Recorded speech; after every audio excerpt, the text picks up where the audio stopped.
Good afternoon, everybody. Keith Engle here for TGI Sports Talk's MLB update. We've been MIA for a bit, traveling, lack of news. Well, there's no lack of news right now. There's been a tremendously exciting offseason, but there's been good stuff going on. And then we missed a week with some family stuff, but we're back and hopefully better than ever. We'll talk about we'll kind of recap the transactions that have happened so far, look at some of the news of the day, look at the remaining free agents and maybe what some of these teams individually need to do. That's what we'll dive into here this week and the next few weeks, if you will. I want to welcome everybody watching today on TGI Sports Talk, obviously on Facebook and YouTube. Northeast Streaming Sports, where you're watching us live on Facebook, YouTube, or Roku, on the Roku channel. We're live there. And on Let's Talk Sports, where you're watching us on YouTube today. And also, by the way, Twitter. Noticed some of the Twitter shows are really getting some great reactions. And you can now watch on Twitter and comment. And I believe I see those. If anybody's watching on Twitter, I haven't seen how they come through yet. But we're excited to see that. So we'll get into some of that stuff and all the news and all the topics that you might want to talk about today. So we welcome everybody. Oh, also a quick shout out to Ralph Williams at RW Media, specifically the Sports Corner with Smoking Jim Frazier. That's on WBVP Radio, 1230 AM, 99.3 FM. I should have been there this past week on Tuesday night. It's at 5 p.m. on Tuesdays, by the way. I should have been there this week as I was supposed to have a guest appearance, and I did something I hate doing and totally forgot about it and messaged his producer too late on Tuesday to get anything to happen. Well, hopefully we can reschedule there. Hello, Carlos. Good to have you with us. Good for the Mets to sign Bader. That's the most recent transaction, so it's a great place to start. Listen, I like Harrison Bader. I like Harrison Bader's makeup. I liked him in St. Louis. I liked him with Arizona before that. But man can't stay on the field. I liked him in center field for the Yankees. I liked him in the middle of that lineup. He brought some spark and some energy to a lineup that was often dead. But then he'd be hurt. So, I mean, good. I mean, I don't think it's a bad deal for the Mets. What are they? Hang on, let me find my Harrison Bader, 1 year, $10 million. You know, in today's world, that's a good deal. That's where we've come to, right? This is a good deal.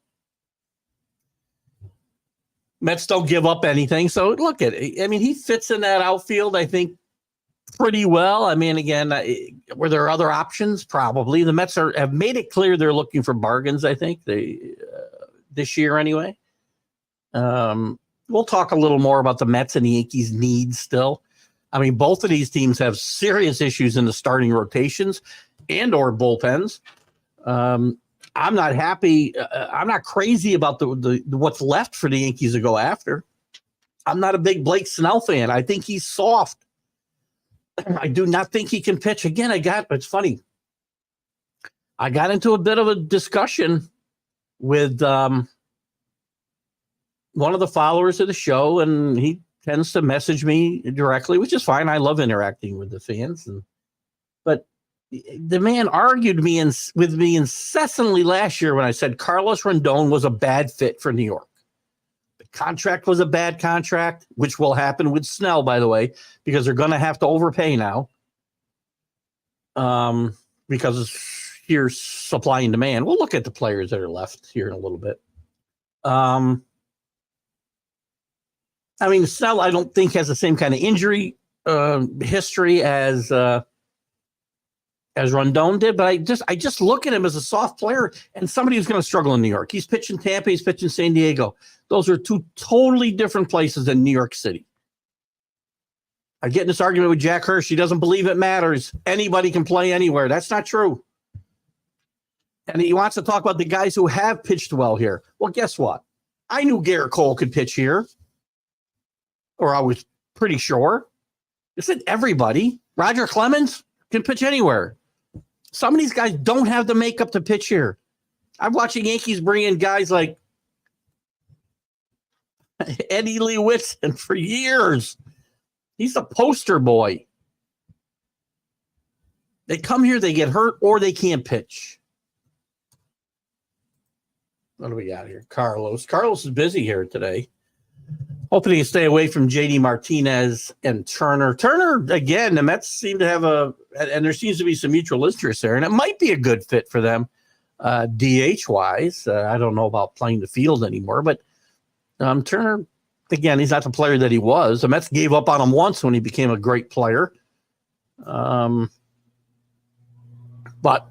JD Martinez, I'm not a big fan of. He doesn't have a position. He's a DH. So, I mean, the Mets have an issue with DHs, so you may see a JD Martinez and or Justin Turner. You're never going to see both because they're basically the same player now.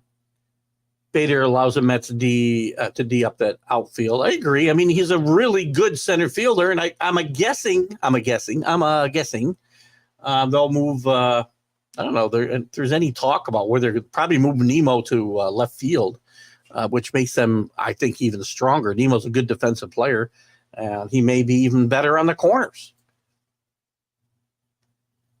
Mets need to stay young as possible. Well, you just traded for Bader. Bader's not a young guy. What is he, 30 years old? I'm going to guess. Trying to read if it's no. So anyway, I mean, look, the Mets are making the moves that they need to make. They have some holes to fill as well, rotation-wise. They're going to have some tough decisions to make. They have the farm teams that are doing well the last few years. Well, again, there's no guarantee these guys will transfers to the major leagues. Although, I mean, Alvarez looks like he'll be a good player.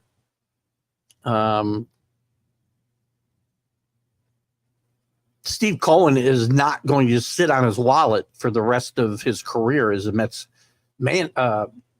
general partner and not make moves. That's not going to happen. Feel bad for Cole because that team was not going far. Talking about this team, the Yankees now. Remember something. This is an important year for the Yankees. Cole's got an opt-out after this coming year. Which he'll probably take regardless. But his desire to stay in New York will probably depend a lot on how the Yankees approach this season. They brought in Soto, which is okay, and we're happy about that, I guess. Verdugo, I'm a little nonplussed. Hope my wife is listening. I used the term correctly this time. A little nonplussed. Oh, I did it wrong. Nonplussed about Verdugo. Still a big hole at third base. Yankees interested in Matt Chapman, which we'll talk about when we look at the free agents. Holes in the rotation, and I'm worried they're going to overspend for guys like Snell or bring Montgomery back.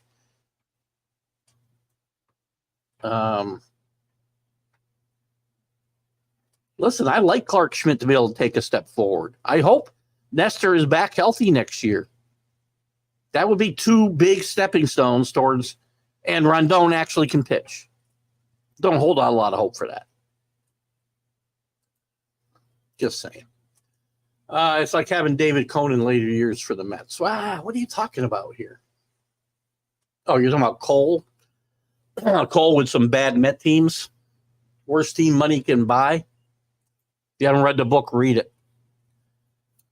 He's younger than Turner and JD. LOL. Who's that? I don't know who we're talking about. You keep jumping around on me. Bader? Oh, yes. Well, I'm younger than Turner. Hello there, JB. How are you, buddy? Go Orioles. Orioles fan. Listen, JB, listen, being a Yankee fan, I marveled at the way the Orioles have built this team. They've done a great job. The manager's done a great job going from probably being on one of the hottest seats in baseball 2 springs ago, getting off to not a good start. But since about May of 2022, they've been one of the best teams in baseball. They've done things the right way. They got great kids at a lot of positions, and still some guys coming forward in the organization. It was interesting the way they picked up Aaron Hicks. I mean, to back up my argument with Jack Hirsch, which I seem to have every time I mention guys who can't play in New York. Aaron Hicks couldn't play in New York. And he brought up, he said, look what he's doing in Baltimore. No disrespect to your city and your team, JB. New York and Baltimore are totally different animals when it comes to playing sports within them. And I don't know why Jack doesn't get that. But we have the same argument every time I say, the guy can't play here. The guy doesn't have the makeup to play here. There are guys that fits. It's not every guy. Is it harder to play in New York? Yes, but some guys will thrive on that. Reggie thrived on it. Other guys will. Ken Phelps. How many guys like Ken Phelps, Eddie Lee Whitson, do I have to go through to say some guys can't play under this microscope? Who's the guy the Mets brought in from Pittsburgh? Jason Bay, a couple of years ago. Another great example. Anyway, I like what your team's doing there, JB, and we can certainly talk about them all you like. Overpaid for Bader, can't hit righties. He can hit righties, I think. But he needs to play, Drew. When he has got extensive playing time, he's hit right-handers and left-handers. But the problem is that doesn't happen very often. Harrison Bader is a gamer. He's a guy you want on your team. And again,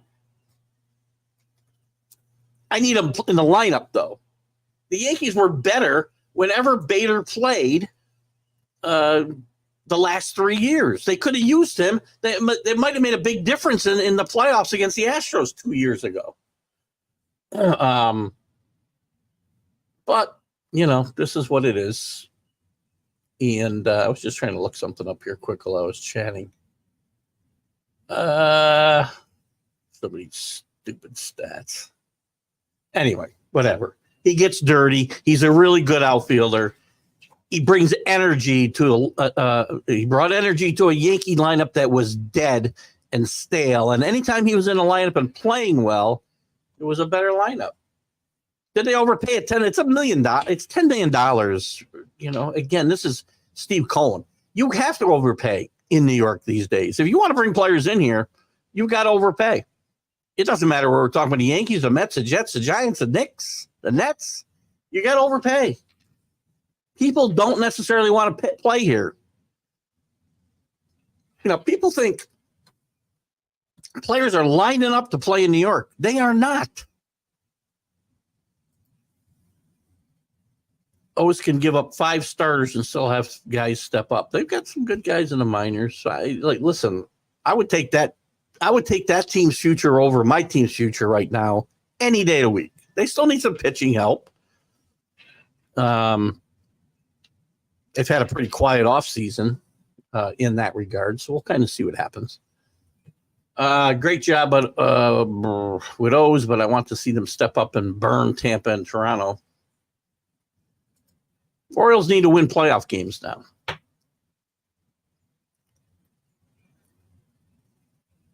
Can't go a nice streak with the Yankees.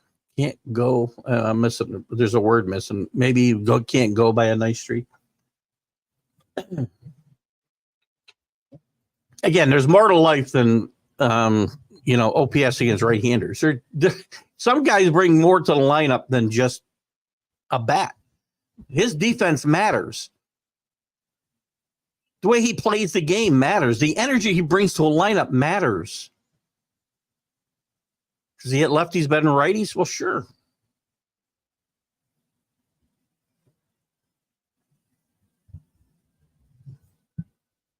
I throw defensive war up at you, Drew, but, I hate the stat, so I'm not going to. Oh, JB, the problem, with Baltimore. Owner does not want to spend, and has already said that. We've heard that before. Supposedly a lot of interest in Cease. I saw an article somewhere today. It might have been in the Post. No, I guess it was, let's see if I still have it open. I think I closed it up.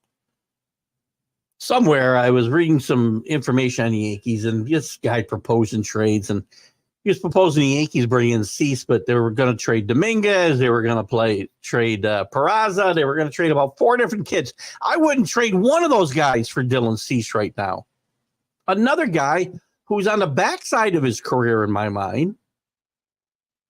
And again, these guys get used up sooner. People think they're saving their careers by not building up arms or by shortening the innings that they pitch in the course of the year. To me, I think they're shortening their careers. They're not strengthening the arms, and they burn out faster. I'm not crazy about any. Corbin Burns is a guy who would like the Yankees to entertain. You're going to have to give up a kid to get him. I'm not trading for Dylan Cease. What was his ERA last year? Almost 5? When he wasn't hurt? I think I said that.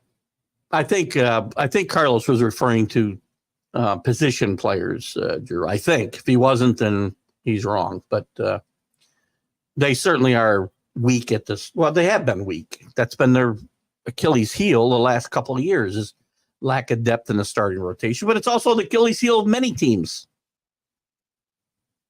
Heck, the Rangers, who won a World Series last year, have been acquiring starters right and left, and they still don't have any depth in their starting rotation because they're all hurt.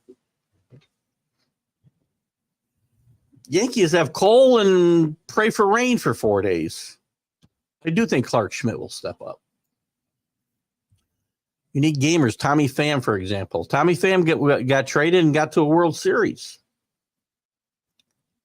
And Tommy Pham, by the way, had a good half season with the Mets, but has not been all that great guns throughout his career.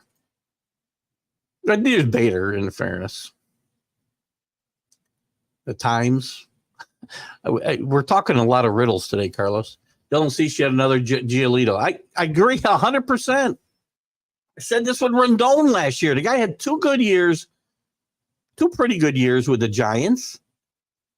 So does that mean I have to discard the 6 previous years with the White Sox where he was either hurt or ineffective? Which also tells me he might not have the makeup to pitch in a big city. And again, San Francisco's a big city. It's different playing in San Francisco than it is playing in New York or Chicago or wherever. I don't want Cease. And again, I don't necessarily want, I don't know if you're here at the top of the show, Drew, but I don't want Snead. Who the hell's Snead? I don't want Blake Snell. I really don't. I think he's soft. All I can, my lasting picture of Blake Snell, imagine this happened to Garrett Cole. In the World Series against, I think, the Dodgers, wasn't it Rays? Maybe it wasn't. Maybe it was. Maybe I'm misremembering the whole thing. Could have been an ALCS. I feel like it was a World Series. Cash, he's pitching a great game. Cash comes out and takes him out in the 5th inning. Hadn't thrown that many pitches. That's another reason I think. And he doesn't even put up a fight. Not that there's not much you can do, but you can imagine coming out. Imagine Aaron Boone coming out to get Garrett Cole, pitching great, low pitch count, low scoring game, and he comes out to get him in the 5th inning of a World Series. Garrett Cole chase him back to the dugout. But Snell just kind of hand the ball over. Okay, thank you. And he walks a lot of guys. I'm just not a fan. Let me look up his numbers here a little bit. I just don't know. Maybe it's me. Maybe I'm cranky. Maybe I'm just always cranky these days. Let's look at some of his numbers. And now I understand he won a Cy Young. I get it. Twice. But again, he's pitching. He had a great year back in 2018 with 21 wins. 21-5. Isn't it? Today, that's like 30 wins. But since then, 6-8, 4-2, 7-6, 8-10, 14-9 last year with a mediocre team. You had a good year. Whip was decent. But other than that, do I throw out 19, 20, 21, 22, where he pitches under 500, has an ERA Around 4? Do I just throw those out? Pitching for a really good team in Tampa? Not a fan. Flaherty didn't work. No, that was, it was worth a shot, though, last year. Always need a veteran and innings eater. What happened? What happened? Don't get me going. JB. JB's only been around for the college football huddle shows, I think, maybe on Sundays. You want to know what happened at Complete Game? Tony La Russa and analytics, who said guys can't pitch more than 90 pitches. We don't let the guys who make the most money even pitch the most important part of the games. Say goodbye to 300-game winners. It'll never happen again. Unless something drastic happens to cycle the game back. And we take guys out like Snell in the World Series. We take on no feel for the game managers have. Managers have, and I say this all the time. Guys probably get tired of hearing me say it. Sorry. Here's my script. My starting pitcher will throw 80 or 90 pitches. It gets me through 5 or 6. Then I bring in pitcher A for the 7th, pitcher A, or the 6th even. Pitcher B for the 7th, pitcher B for the C. I can't even do my ABCs. C for the 8th, D for the 9th.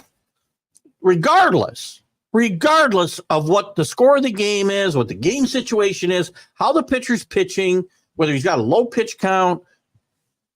Hell, it doesn't even matter if he's got a no-hitter half the time. Analytics, scripting of games. When I say scripting, I don't mean they're predetermined. I mean the way I'm approaching the game is predetermined, and it's BS. It's killed the Yankees. And it's killing me to watch. When I watch a reliever go out there and mow guys down, on 5 pitches in the 7th inning, and he's out of there because his job's not to pitch the 8th inning, it's to pitch the 7th inning. It's stupid. It's counterproductive, and it shows a lack of common sense and a lack of feel for the game of baseball. Let's just run it with computers. We don't need managers and GMs, and we don't even need players for that matter. Let's just play it on a computer. See what you did, JB? Everybody else probably very happy. Snell is a young Nolan Ryan. No idea where the ball is going in, but without Ryan's health or longevity, which doesn't make him a young Nolan Ryan. I think comparing him to a Nolan Ryan is like pretty big reach, Drew. I respect your opinion. I think you know that. He's got 1,200 strikeouts in 1, 2, 3, 4, 5, 6, 7, 8 years. Oh, that's cool. That's because you don't pitch that many innings in a game anymore. I forgot. Yeah, nobody's approaching 5,000 strikeouts. He's not young either. He's 30 years old. Oh, you're saying he was a young Nolan Ryan. I see. He's like Nolan Ryan was when he's young. My bad. For the young part. Nolan Ryan, listen, I've watched these guys play. It's not just health and longevity. Nolan Ryan was a bulldog out there on the mound. No, and Snell's not. Snell's soft. I'm telling you right now, Snell's soft, and he'll get eaten alive in New York. Now, Nolan didn't pitch all that great in New York when he was a kid. I get it.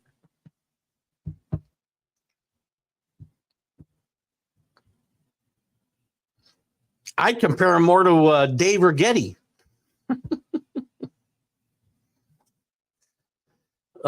Not Nolan Ryan. Nolan Ryan is the most. Maybe a half the show talking about this. Nolan Ryan is the most, in my mind, one of the most beat up upon great pitchers of all time. People say he doesn't belong in the Hall of Fame, his 1-loss record. Look at the teams he played on.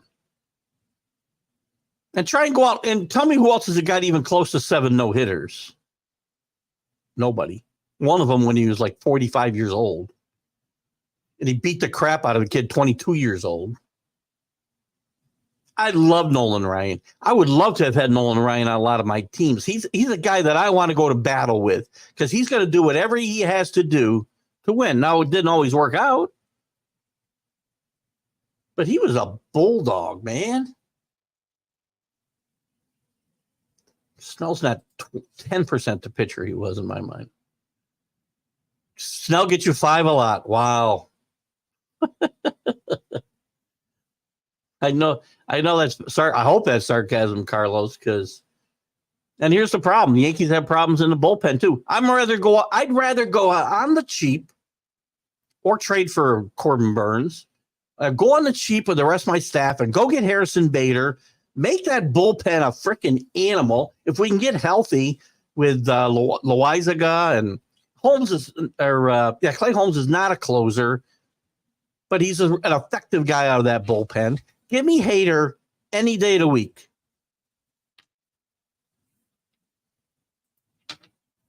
Innings eaters, baseball slang for can't really pitch. Well, that's not Nolan Ryan, but fills out a roster spot. They end up sucking, and then you up taxing the bullpen anyway. I agree.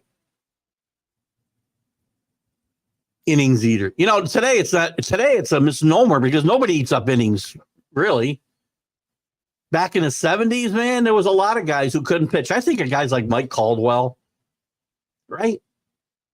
Pitched 240 innings, mediocre baseball, had 1 or 2 good years. I think he finished second in a Cy Young to Ron Guidry in 1978. But most of his career, he was just that, an innings eater. But they pitch, to me, if a guy can't pitch, as Drew says, who cares? Palmer, 521 starts, 211 complete games. Never to be seen again. 40% of his games he completed. You're not going to find guys completing 4% of their games. 40%? Jim Palmer, great pitcher. Another guy, in my mind, we don't talk about. We need to. How did we get to a point?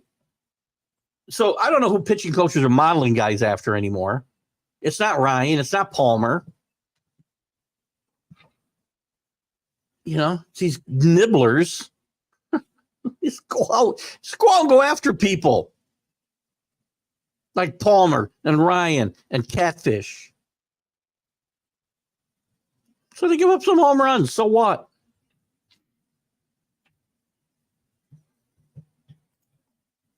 Nolan's a legend without status. He does have some status. I mean, look, they just did a documentary on him, but there's so many people, especially new age guys, on the internet, you see all the time.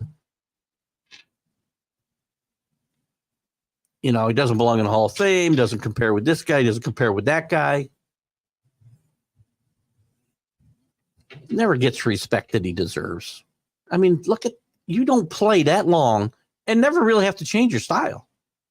Tom Seaver pitched till he was 41, but he had to change. He wasn't a flamethrower anymore. Ryan barely changed his approach to the game. He got better control as he got older, to Drew's point from earlier. Great player. Certainly belongs in the Hall of Fame. That's a great point. That's a great point, especially pitchers, Carlos. So they'll spend you brought me to the point of agreeing with Carlos. This is what this conversation has done. Pitchers will spend 40% of their career on the IR. Sorry, yes, DL, disabled list. None of this political correct nonsense on my shows. Almost the same in today's baseball. I'm not sure where you're going there. I don't always know if we're just, Let's take a quick look at, I want to take a quick look at some of the guys that are left out there. Who are the top guys left? Starting pitchers, Blake Snell, Jordan Montgomery, him and Amada guy, I can't say his name, the lefty from Japan. By the way, Padres with a great move, I think, signing the closer from Korea the other day. Nice move for them. Marcus Stroman. I'm not in love with any of these guys. Rodriguez, Yariel Rodriguez, Sean Manaea, Michael Lorenz, Mike Clevenger. The Yankees have a problem. The Mets have a problem. I mean, you're going to take a flyer on Brandon Woodruff and his health. The Yankees really got to go find a couple of starting pitchers at least. This is what you got to work with from free agency. Top guys left. And what's slowing these guys down? I mean, we're only, 6 weeks from spring training. Look at all these guys that are left. Yankees might take a shot at the Japanese lefty. It's possible.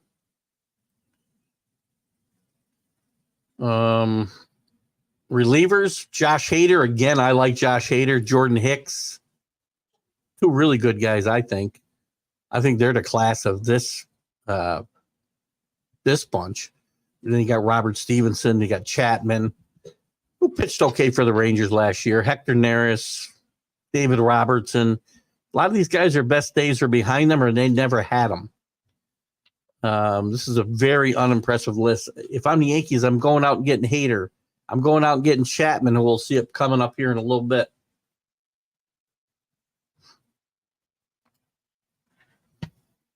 Speaking of Koreans, a guy I talked about the closer that signed with the Padres. I love the elite kid that the Giants signed. The Yankees should have signed him out of Korea. He would have been perfect for the Yankees outfield. Better fit than Soto. He can play center field. Judge can still play in right. Verdugo comes or doesn't come. I mean, again, Soto's a great bat. Again, not a good defensive ball player. Not, in my mind, not a great fundamental ball player. You don't see him hustle. You don't see him with the bat. He might adapt to the situation a little more than some others, but he doesn't run the bases well.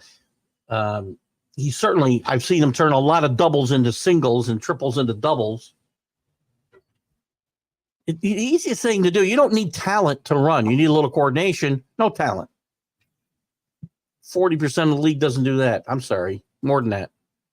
Sorry, Carlos, I left this up. I saw a documentary on Nolan, and more than 5 people claim he threw harder and faster than 101 miles an hour. Not consistently, but yeah, I mean, not throughout his career, but it was a great documentary called Nolan, was the name of it.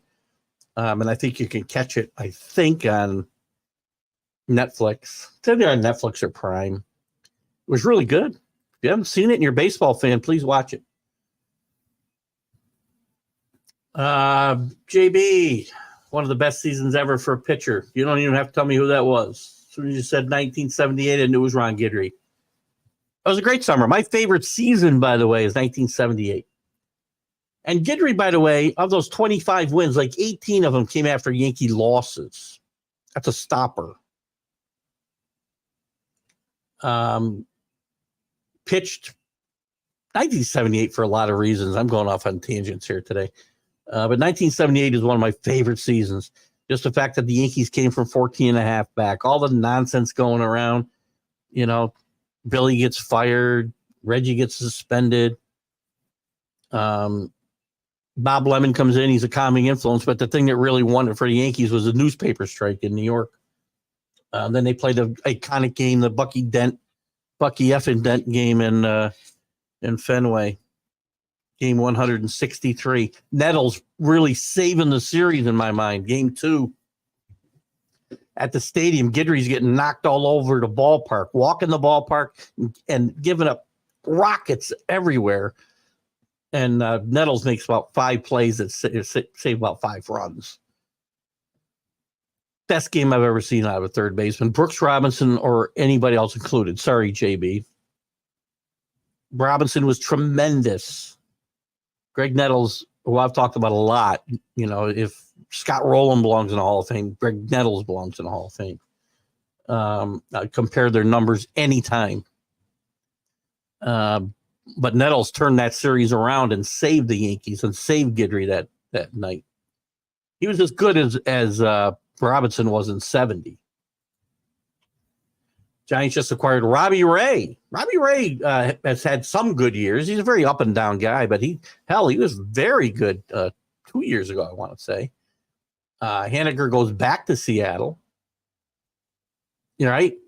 Ironic for Haniger. I think he signed as a free agent last year, if I'm not mistaken, in San Francisco, right? Again, he's a very modest ball player. One thing I want to talk about, too, well, I'll get to it in a second. Let me get to your comments. Michael Brantley retires. A nice career for Michael Brantley. I like the way he played the game. I like the way he carried himself with the Astros. And before that, I believe the Indians, right, Drew? Part of a big part of a couple World Series teams. Bubba Thompson is certainly the answer. Oh, my God. Bubba Thompson. Yanks stocking up on pitchers named Cody, Morrison, Poteet, household names. Yes. Yankees are in trouble right now. This team is not going to be any good. You need pitchers. You need a third baseman. I still think they might have to trade Glaber to get a pitcher that they want. Let's continue to look at the free agents. I want to talk about Chris Sale in a little bit too. I mean, I see all these guys. I know he pitched better last year than he's pitched, but I can't throw out the 4 years before that. Is he all of a sudden recovered and he's never going to have arm problems again? They just signed him to an extension. I heard, they don't have to pay much of the money because Boston sent money. They just signed him for 2 years and $38 million. I think it's a big reach for the Braves. And I think Vaughn Grissom's going to be good. So you can chew on that for a little bit. I'm going to talk about these free agents for a second. The free agent catchers, there's nobody out there. If you need a catcher, you're in trouble. Gary Sanchez is the best catcher out there. Jacob Stallings, Kinzer, I should say. Knizner, I don't know. Ebenezer, Grandal, Nola. Wow. Ugly. First baseman. Who needs a first baseman? Few teams do. Hoskins is out there. JD Martinez. Is he a first baseman or DH? This is a first base DH grouping. So we'll say he's a DH. Solar could be a fit for somebody. Justin Turner. I think Turner might end up with the Mets. I think Turner or Martinez ends up with the Mets. Jock Peterson, Brandon Belt, Michael Brantley, who's retired now, Donovan Solano, Carlos Santana, Vogelbach. There's no guy in the major leagues look more like me in a uniform than Daniel Vogelbach. CJ Cron, Garrett Cooper, Joey Votto. Joey Votto, very interestingly, gets cut by Cincinnati, told them they want to go different ways. Or not cut, but not re-signed. It's going to be interesting if he wants to play. Didn't have much of a season last year. Actually got out of the gate pretty well when he came back from injury, but it went downhill from there. Good defensive player, really good player in his time. It's going to be interesting whether Joey Votto finds a job. It'll probably be a part-time job wherever he goes. Second basemen and shortstops, Whit Merrifield, at one time a pretty desirable player to have on your team. Not so much right now. Ahmed Rosario, Tim Anderson probably will do well with a change of scenery, I think. Adam Frazier had a really good run with the Pirates, which made him a lot of money in free agency. Enrique Hernandez, who's been around forever. Tony Kemp, Elvis Andrus, another guy around forever. Brandon Crawford, another guy around forever. Matt Chapman's another guy I want to see the Yankees go after. Gio Urshela is somebody the Mets are supposedly interested in. Not quite the player he was with the Yankees back in 19 and 20. Played really good defense, had some pop in his bat. Brian Anderson, Mike Moustakas, come on.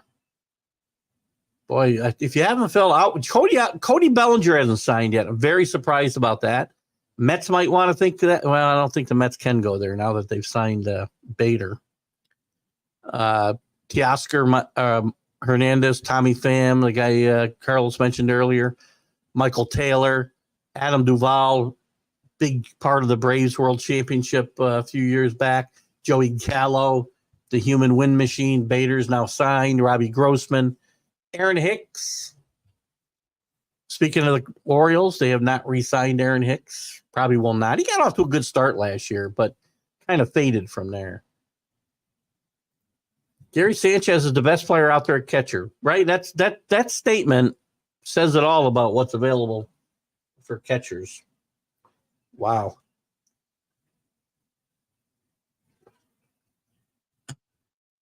I think about all the years, and this happens with teams a lot. All the years the Yankees were afraid to trade Gary Sanchez because they were afraid of what he'd do somewhere else. And my point, and this is what I say to Jack Hirsch all the time. If they're not doing it here, because he'll say that, well, they're afraid he'll go somewhere and do well. They're afraid because look what happened to Aaron Hicks. Well, if they aren't doing it here, what do I care what they do somewhere else? It's irrelevant. If they are not producing here, what they do somewhere else is irrelevant. Gary Sanchez hasn't gone anywhere and done anything worthwhile. Aaron Hicks leaves the Yankees and does well. I'm not saying guys leave there and play great either because maybe their psyche's been destroyed. Ed Whitson pitched pretty well after leaving the Yankees back in the 80s. Date myself. Sonny Gray still out there? No, didn't Sonny Gray? Sonny Gray signed with, I want to say he signed with the Cardinals. Oh, you're talking about pitcher with the Yankees. Sorry. Another guy. Excellent point, Drew. Sorry. I would sometimes I lose track of the context because of the conversation. But if you're talking about another guy, he pitched well in Oakland. He pitched really good in Minnesota. Pitched pretty good in Cincinnati when he went there after the Yankees. I think he just signed with St. Louis. And he's pitched pretty well everywhere. He's not Jim Palmer. He's not Nolan Ryan. But with the Yankees, he was freaking Ed Whitson. Yankees will live and die with Judge's health, excluding his first-year averages are just under 115 games a year. See, I say this all the time. Now, last year, this is it, and I get your point, JB, but I have this conversation with people a lot. Now, last year, unfortunately, reverted to injury issues again, right?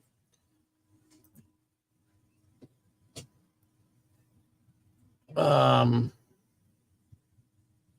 106. But the 2 years before that, he played 148 and 154 games. 2020, I'm not counting because of COVID. I'm not even going to look at it. 2017, 155. 2018, 112, 102. So I'll give you 3 of those seasons were injury prone, which is another reason, by the way, you can't play him in center field every day. He's a big body. It's a lot of wear and tear. He already has an issue with injuries. But for all of that, he's played 7 years. Okay? 7 years. He's won an MVP. He's finished in the top 15 4 other times. In the top 5 2 other times. He was a Rookie of the Year. He's made the All-Star game 5 times.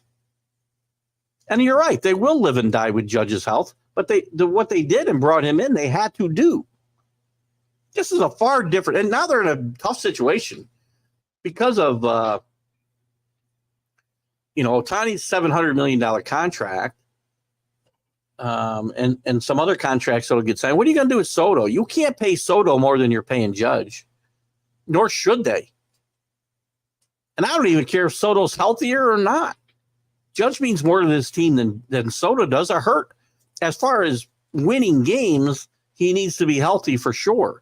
But from a health of the franchise standpoint, Judge is worth more to them not playing than most of the players are playing from a financial standpoint. And you can't play him in center field every day, and that's what they've got themselves stuck to until they move Stanton. because you can't play Soto at DH. And listen, to me, you can. You can sit Stanton in his money, but that's not going to fly. And playing center field every day is going to take its toll on Aaron Judge this year. You mark my words. And last year's injury, by the way, pretty freaky. One player doesn't make a team regardless of Judge's health. If you don't surround him with good players, it means nothing. Good point. I mean, I'm not saying that, but when you do have good players, and the Yankees do not have a ton of good players. I mean, they've got some good players, yes. Soto's a good hitter. Is he a good player? Good player. Is he a great player? All around? There are very few guys like Judge, Trout, who are good, are 5-tool players. Judge doesn't steal that many bases, but he's got good speed. He's a very good defensive player. He's got a great arm. He can hit for some average. I mean, he's got a lifetime. So his lifetime average is only 282, but in his good years, he's hit 311. Average could be better. But he also plays the game the way it should be played. Fundamentally, he's very sound. There aren't enough fundamentally sound players in the game anymore. And if you think that outfield of Judge, Verdugo, and Soto is fundamentally sound, man, you never watched baseball before this last year. Gleyber Torres, I keep reading about what a great year Gleyber Torres had. He still is fundamentally incapable of paying attention to game situations. His approach at the plate, his base running is atrocious. I've said many times, I think his whole strategy on the base pass is run until somebody tags you. It's a very bad team. Yeah, that's a pretty good I read an article, and I like your comparison there, Drew. He's the positional equivalent of innings eater. He is literally, I believe, we looked at, and again, I probably got wrapped up in some numbers that I wouldn't normally do. And I don't remember where the article was. It was probably in The Athletic. Because they like to dive into analytics. But he is literally the average Major League Baseball player. That's what we need, right? That's what we need in New York to get over the top is you're literally your average Major League Baseball player. I mean, should we be happy about that? Good God. Not going to get into half the stuff I want to get into. That's fine. A couple pieces of news. Bauer. Oh, my God. Trevor Bauer, who's pitched in Japan, I think, the last couple of years. Is it Japan? I know he pitched in the far east. He says he would love a second opportunity to do things better and make a return to Major League Baseball after sexual assault allegations halted his career, leading to a long suspension and eventual release. He has played in baseball. He played in Japan last year. He said he was reckless and made a lot of mistakes along the way. I'm not giving this guy another chance.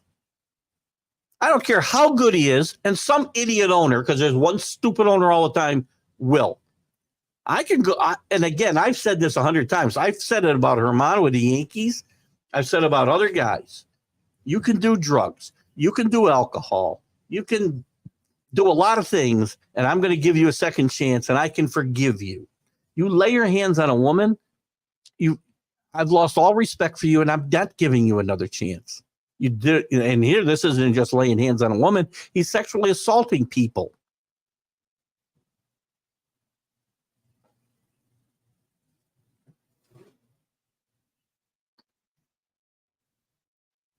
No use for people like that. I'm not giving people like that a second chance because I don't respect them. And if I don't respect them, I don't want them around me. I've lost friends over this topic, guys. And if I have to, I'll lose more.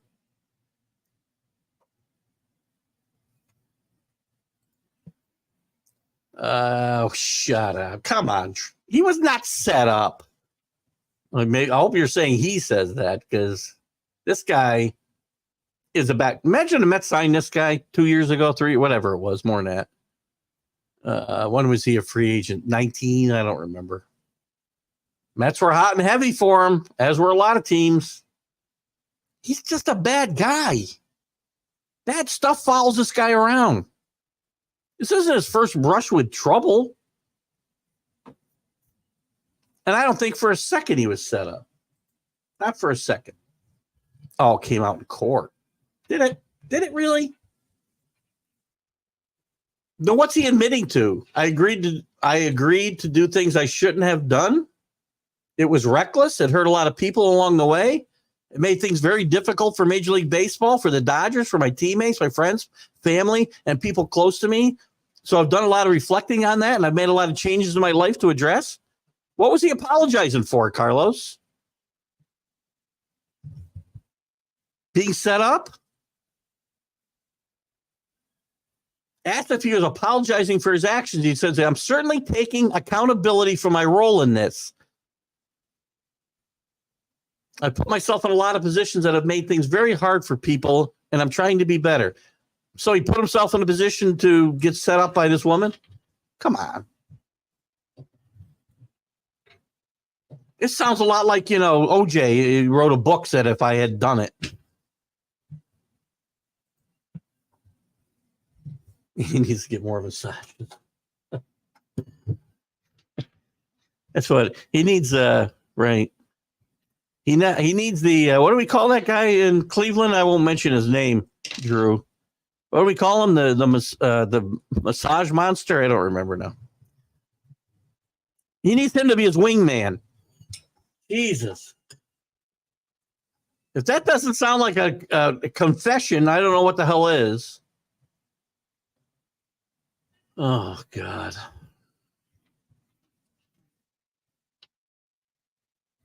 Are we excited, too, about... I wanted to get your... There we go. Thank you, Drew. The massage molester. I always mess up molester. Guess it's not a thing that comes to my brain too easily.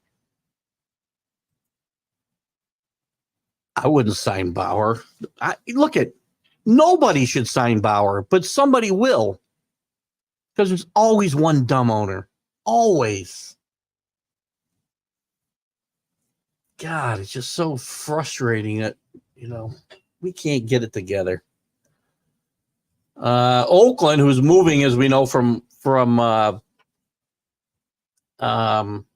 Oakland to Las Vegas. The Oakland Bees, a minor league team there in Oakland, plan to take over the A's venue at the Coliseum for a night of nostalgia in late June until the big league club blocked their agreement as exclusive right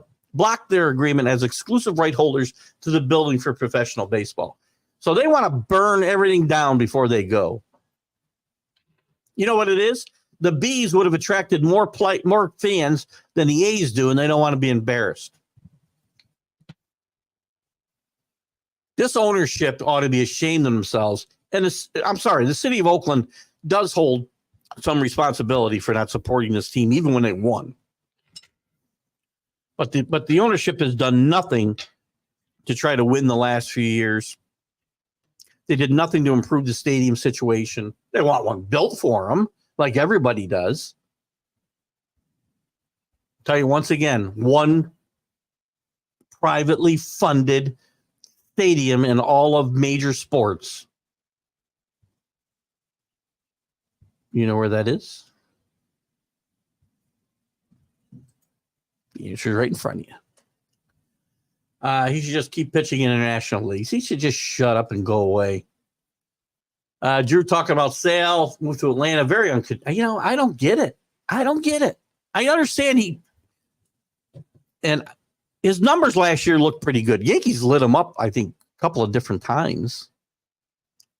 And I think his numbers are skewed a little bit by how well he may have pitched for a stretch of last year. But I can't just throw out every season since 2019 because he had a good stretch of games last year. This is one of the best pitchers in baseball at one time. Don't get me wrong. Maybe the best pitcher in baseball at one point.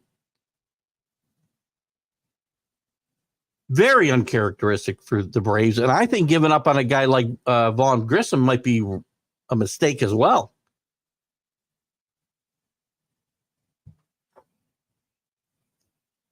And I've seen this graded out that the Braves win this trade.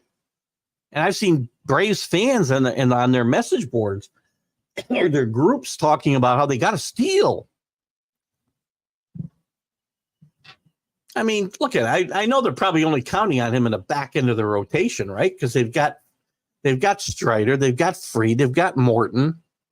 I think they let Wright go, but still, so they're counting him to be a fourth or fifth starter. Man, last year 4.30 ERA over 102 innings, and he struck out 125, which is impressive, and he walked just 29. So his stuff was somewhat back, right? But what about the injuries? What about the 4 years before this? They don't count for anything. Your first team as a youngster was Joe Rudy led A's. Pains me to watch that org go down the toilet. You know, the thing is, JB, even back in those days, they won 3 championships in a row, right? The Joe Rudy, I don't know if it was Joe Rudy led A's, by the way, but that's fine. Joe Rudy is a fine player on those teams.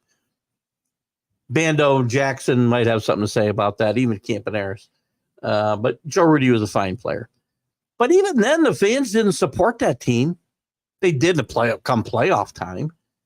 You know, but during the regular season, they'd have 4,000 or 5,000 people in the stands.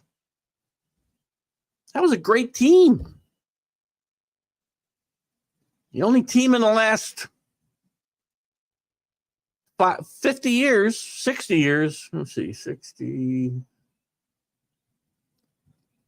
years, only 2 teams have won 3 consecutive World Series. Dodgers, a new evil umpire. They don't win now, Drew. You know, I listen, I talked a lot about, and we might go a little bit longer here today because I know Drew came in late and he hasn't been on in a bit. So, Drew, if you got some topics, please throw them out there, and we'll go a little long. I'll say goodbye to the Roku audience here in a little bit. We'll go a few minutes long, not too long, but we'll go a little bit over. I really said Dave Roberts did a great job last year. Won 100 games with, you know, his whole starting pitching rotation had hurt at one time or another. Kershaw, by the way, is one of those remaining free agent pitchers. I do think he's going back to LA. I mean, the only 2 places I keep hearing about are Texas and LA. And how many injured pitchers does Texas want? I think he goes back to LA. But I think back to Roberts, I think he did a great job last year. Not just the injuries to the pitching staff. He lost the starting shortstop in spring training. They had injuries all through the year. They win. You know, they're very 2 days baseball, right? 3 true outcomes. They got a bunch of guys on that team who are 3 true outcome guys. But now getting Yamamoto, getting Ohtani, even if Ohtani's only going to hit this year. And by the way, what happens if Ohtani can't pitch again? What happens? They're going to pay $70 million a year to a guy who's a DH, no position. He has no position. Anyway, they're loaded and they're the evil empire for sure because they're spending money like I say that. They spent $700 million on Ohtani. How do they get away? And Drew, I don't think you've been around for us to have this conversation. And guys, I do want to say goodbye because I'm going to have to drop the Northeast Streaming Sports Roku people. You can still watch us on Facebook and YouTube, and we'll finish up here in a few minutes. But I got to say goodbye to you guys. Have a great Friday, you guys on Roku. See you later. And we'll continue with you guys going forward here. So let me finish this change. There we go. So how do they get away, Drew, with circumventing the salary cap and the luxury tax in essence, by deferring $68 million of a $70 million contract for 10 years. I see new rules and regulations being put down in this regard as well. JB, Miami's Joe Robbie Stadium, now Hard Rock, privately funded. Not so sure, but we'll look that up. I was thinking Gillette Stadium, by the way, home of the New England Patriots. Hang on, let me find out. Is Hard Rock Stadium publicly, I can't spell, funded? I want to get Drew's thoughts on that, so I'll give him a chance. I didn't do it right. Privately funded, $315 million. All right, congratulations to them. By the way, it's a horrible place for the Hurricanes to play. I can tell you that. Good move, though. You caught me with one there, JB. I like that. Sale's on a better team. Does that make him a better pitcher? Hold on. Chris Sale. How did the he's on a better team. 2017, 93 games the Red Sox won. 2019, they won the World Series. He was not even a factor. 2020, 84 wins. They finished third. 21, no good. 22, they win 92 games, finish second AL East. Again, is that a better team? Is it a better organization, the Braves? I mean, they got the same number of World Series victories as the Red Sox in the last 5 years or so. Well, maybe a little bit more than that.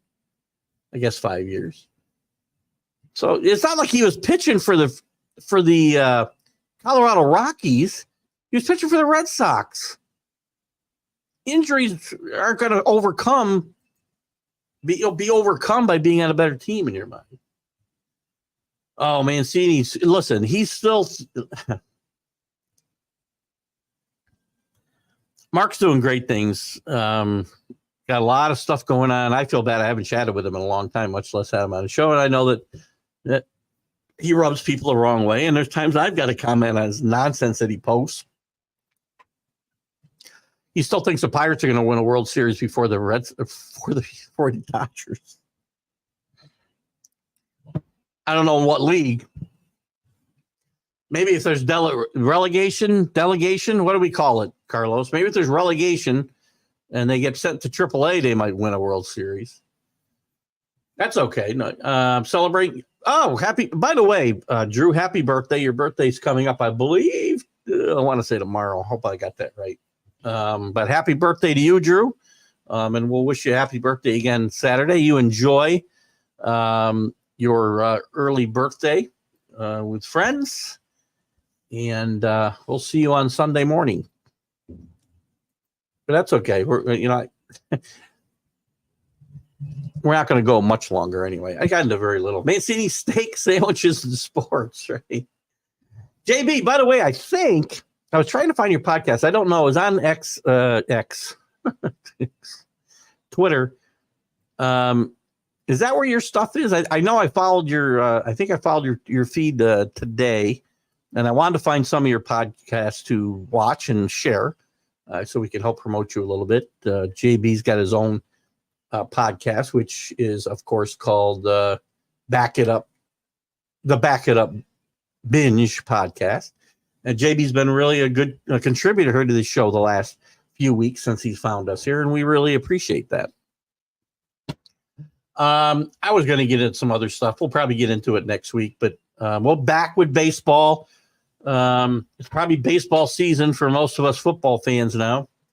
Only 6 weeks or so to pitchers and catchers. We'll be on every Friday at 3:00, at least the Fridays that I'm in town. I do have, we're going to miss some shows unless I do them remotely. I'll be in Vegas for work the week after next. And then I'm on vacation in February. Then I'm in Atlanta for 2 weeks, but I think I'll be back for the Friday shows. Then I'm on vacation 2 weeks. I'll be gone 2 Fridays.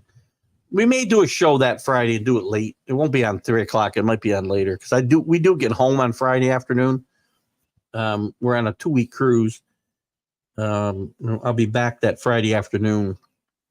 So we may do a show maybe early in the evening or something just to catch up. But there's not always stuff to talk about. So we come here and we talk about Nolan Ryan and we talk about Jim Palmer, and I love that. So this show is not just Major League Baseball update today, but we want to get into some nostalgia and compare eras. And you'll find out, JB, I've got a lot of strong opinions about what's wrong with the game of baseball today. And that's starting with the way they've changed their approach to pitchers, which is totally opposite of what they should be doing. They're getting guys hurt when they think they're helping them. The rules changes, which I'll get into all of them at some point. Again, just know this. I know that every single rules change in Major League Baseball since 1968 has been to help the offense and hurt the pitchers. So don't try to use spider tack or anything like that. You're going to get in trouble, but because we want 10-9 games in Major League Baseball. Absolutely ridiculous. Let me see if there's anything else. You guys got Carlos, JB, you got anything else you want to chat about? We'll certainly get into it.